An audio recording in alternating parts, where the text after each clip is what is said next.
পরিষ্কারভাবে বলছি, আমি বারাসাতের একজন মানুষ। আজকে বারাসাতের আপামর সাধারণ মানুষ, কোনো রাজনৈতিক দল এখানে কিন্তু কর্মসূচি করেনি। আমি একটা রাজনৈতিক দল করি, সেখানকার নেতৃত্ব বা আমি একজন আইনজীবী, সেই সত্তাগুলোকে বাদ দিয়ে আজকে আমি এখানে কেন এসেছি জানেন? আমি কোনো না কোনো বোন, আমার মহিলা আমার বোন, কোনো না কোনো মহিলা আমার দিদি, কোনো না মহিলা আমার মা কাকিমা, তাদের সুরক্ষার দাবি কাছে পথে নেমেছে। আর পাশাপাশি প্রমাণিত মুখ্যমন্ত্রী প্রমাণিতভাবে ধর্ষকদের পাঠাচ্ছেন, যার জন্য আজকে এই স্লোগান এখানে মহিলারা তুলেছেন। দেখুন, সাধারণ মানুষ আজকে এই আন্দোলনের পথে নেমেছে। সেখানে এরা পরিষ্কার যে কথা বলেছে, কন্যাশ্রী চাই না, লক্ষ্মীর ভাণ্ডার চাই না, লক্ষ্মীদের সুরক্ষা চাই। যেই রাজ্যে স্ত্রী নেই কন্যাদের, সেখানে কন্যাশ্রী দিতে কোনো লাভ নেই। মহিলাদের নিরাপত্তার দাবিতে এই লড়াই চলবে।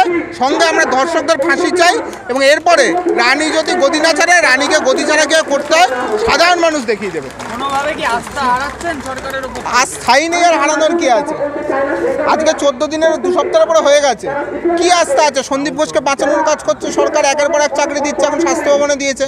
আমাদের আস্থাই নেই, আমরা কি হারাবো? আবার আস্থাটাই তো নেই সরকারের ওপরে। সাধারণ মানুষ, রাজ্যের কোনো মানুষের আস্থা নেই। তাই আজকে প্রত্যেকটা মানুষ আজ রাত্রি 11টা বাজতে যায়। দেখুন, এখানে সাধারণ মানুষ পথে নেমেছে। কোনো পতাকা দেখবেন না, কোনো ঝান্ডা দেখবেন না, কোনো নেতা দেখবেন না।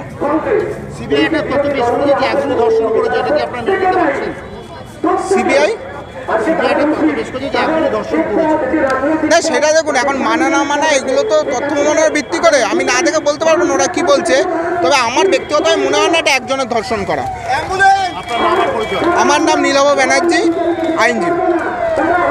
আজকে এত রাতে আপনার রাস্তায় আমরা বারাসাতের নাগরিকবৃন্দ, বারাসাত এবং আশেপাশের শহর, উত্তর 24 পরগনা নাগরিকবৃন্দ, আমরা বারাসাত ডাকবাংলো মোড়ে আজকে রাত 24 আগস্টের রাতে আমরা জমায়েত করেছি। এখানে আমাদের একটাই দাবি, আমাদের তিলোত্তমার বিচার চাই।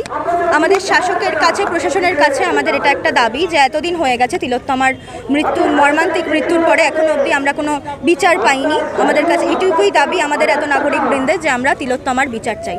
এই জন্যই আমরা রাত্রে এখানে জমায়েত হয়েছি।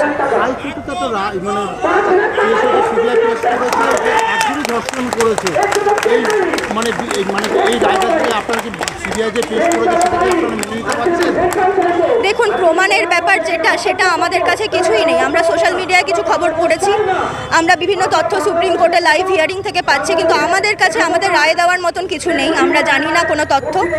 আমরা এইটুকু চাইবো যে এখন অবধি যে তথ্যগুলো পেশ হয়েছে সেগুলো সত্যতা যাচাই করে সম্পূর্ণভাবে সুপ্রিম কোর্ট তবে আমাদেরকে সেই রায় শোনান। আমরা তার অপেক্ষা করছি। আমরা কোনো জাজমেন্ট পাস করব না নিজেরা। সিবিআইয়ের তথ্য যেটা পেশ করছে সেটাতেই আপনারা আস্থা রাখছেন? এখনও অবধি সিবিআই যা তথ্য পেশ করেছে সেটাতে হ্যাঁ, আমরা এখনও অবধি সিবিআইয়ের উপরে আস্থা রাখছি। আমাদের দাবি সিবিআইয়ের কাছে, আমরা সিবিআইয়ের কাছে অনুরোধ করতে চাই যে আমাদের কথাগুলো একটু শুনুন, আমাদেরকে সুবিচার খুব শিগগিরই এনে দিন। আপনারা স্লোগান দিচ্ছিলেন, আমাদের কন্যাশ্রী চাই না, যুবশ্রী যেন সমস্যাতে চায় না, আমাদের স্বাধীনতা চাই। এই স্লোগানটা যদি কিসের মানে কি আপনারা কি রাজ্যের যে মুখ্যমন্ত্রী তাকে কি দিয়ে দোষারোপ করছেন? না, আমরা দিদিকে কোনোভাবেই, আমাদের মুখ্যমন্ত্রীকে আমরা কোনোভাবেই দোষারোপ করছি না।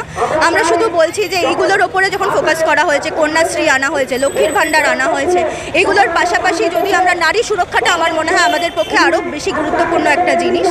সেটুকুই আমাদের মুখ্যমন্ত্রীর কাছে আমাদের জানানো, আমাদের প্রশাসনের কাছে আমাদের জানানো যে এইগুলো আমাদেরকে আপনারা দিয়েছেন, কিন্তু তার পাশাপাশি আমরা নারী সুরক্ষাটাও খুব গুরুত্বপূর্ণভাবে চাই।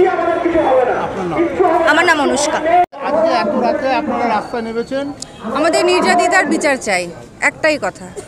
কি বিচারে কি চাইছেন আপনারা? মৃত্যুদণ্ড আবার কি? এর পুরো মানে একটা হসপিটালে বিভিন্ন রাস্তায় মানুষ নামছে, নেমে একটাই মানে জাস্টিস চাইছেন। সবাই বলছে মুখ্যমন্ত্রী পদত্যাগ চাই। কোনটা আগে, মুখ্যমন্ত্রী পদত্যাগ নাকি জাস্টিস? দেখুন, ভালো ঠিক জাস্টিস পেলে পদত্যাগের ব্যাপার নেই, কিন্তু জাস্টিসটা ঠিক না হলে তখন তো পদত্যাগের দাবি করতেই হয় সাধারণ মানুষকে।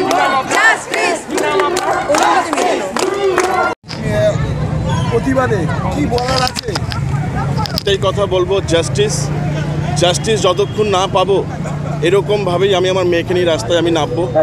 কারণ আজকে যেটা দেখছি, ভবিষ্যতে যে আমার ঘরে এরকম হবে না এর গ্যারান্টি দাদা কেউ দিতে পারবে না। আজ রিপোর্টাররাও, যারা মেয়েরা চাকরি করছে বাইরে, তারাও তো ঘর থেকে বাইরে বেরিয়ে চাকরি করছে, তাদের কোনো সিকিউরিটি নেই। আজকে যে দুর্নীতি চলছে, আজকে আজিকারের ভেতরে জিনিসটা যা শুনলাম একদিন ধরে চলছে না, দীর্ঘদিন ধরে চলছে। আজকে সুতরাং সেই লোককে ওখান থেকে সাসপেন্ড করার পর সে আবার স্বাস্থ্য দপ্তরে আবার চাকরি পেয়ে গেছে, আজকে আমি শুনলাম এই ব্যাপারটা। তো সুতরাং যেটা চাই যে তাদের ফাঁসি আমরা চাই, যে ঘৃণা মানে ভাষা নেই আমার মুখে, কীভাবে বলবো, যে কাজটা তারা করেছে মানে সোজা ফাঁসি ছাড়া এর কোনো জাস্টিস নেই। আর আমি চাই যে এটা জাস্টিস অবশ্যই হোক, যে মায়ের কোল শূন্য হয়েছে সে যেন অবশ্যই জাস্টিস পায়, এটুকুই আমি বলবো। না, অনেকে আবার দাবি রাখছে দফা 1 দাবি 1 মুখ্যমন্ত্রীর পদত্যাগ, জাস্টিস না মুখ্যমন্ত্রী কোনটা প্রায়োরিটি দেখুন, আপনার কাছে? এরকম মুখ্যমন্ত্রী থাকার থেকে না থাকা ভালো।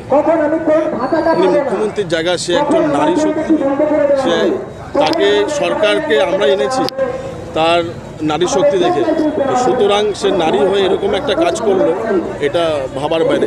আজকে এটা নিয়ে না, আজকে কামধুনিতেও যেটা হয়েছে সেটাও ধামাচাপা পড়ে গেছে, তার কোনো জাস্টিস হয়নি। তো সুতরাং আজ যেন অবশ্যই এটা জাস্টিস হয়, এবং যতদিন এর জন্য রাস্তায় নামতে হবে, ঝড় হোক বৃষ্টি হোক, আমরা রাস্তায় নামবো। তাহলে সবথেকে ফার্স্ট প্রায়োরিটি কোনটা, জাস্টিস না পদত্যাগ? দেখুন, ফার্স্ট প্রায়োরিটি জাস্টিস, সেকেন্ড পদত্যাগ।